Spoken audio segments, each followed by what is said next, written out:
ఆయన ముఖ్యమంత్రిగా పొడుస్తాడు అని చెప్పి ఆయన ఇచ్చిన ఇంప్రెషన్ కాస్త పూర్తిగా షాటర్ అయిపోయింది.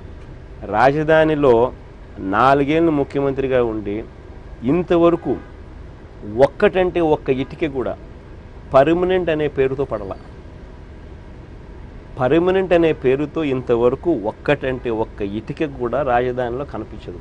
ఈరోజు రాజధానికి వెళ్ళి చూస్తే ఏం కనిపిస్తుంది అంటే తన పార్టీకి చెందిన ఎమ్మెల్యే గారి గేదెలు గడ్డి మేస్తూ కనిపిస్తాయి అక్కడ.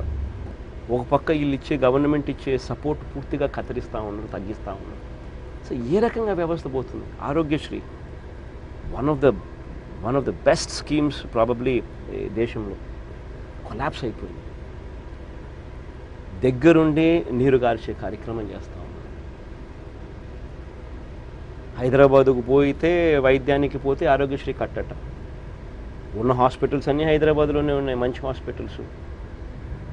హైదరాబాద్కు నువ్వు పోయి ట్రీట్మెంట్ తీసుకుంటే ఆరోగ్యశ్రీ కట్ట. లిటరల్గా బోన్ ఎరిగింది అని అంటే ఫస్ట్ ఆపరేషన్ ఆరోగ్యశ్రీలో కష్టపడి చేస్తారు. సెకండ్ ఆపరేషన్ మళ్ళీ దానికి ప్లేట్ తీయాలంటే నో ఆరోగ్యశ్రీ. క్యాన్సర్ కీమోథెరపీ చేయాలి, 2 సార్లు చేస్తారు, కొద్ది గొప్ప తగ్గుతుంది, దెన్ ఈ గోస్ బ్యాక్ 6 months తర్వాత ల్యాప్స్, మళ్ళీ ఆరోగ్యశ్రీ వర్తించదు. ఆరోగ్యశ్రీ లిటరల్ నీరు గార్చేస్తూ ఉన్నారు. ఏ పథకం జరుగుతూ ఉంది?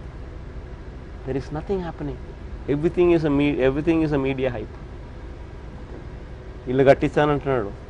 ఎన్ని ఇళ్ళు ఎక్కడ కట్టించాడు? ఇల్లులు చూస్తే గతంలో నాన్న ఇచ్చిన ఇళ్ల స్థలాలను బలవంతంగా తీసుకుంటున్నారు. This is the plight. అన్నీ మ్యాన్ మేడ్ ప్రాబ్లమ్స్.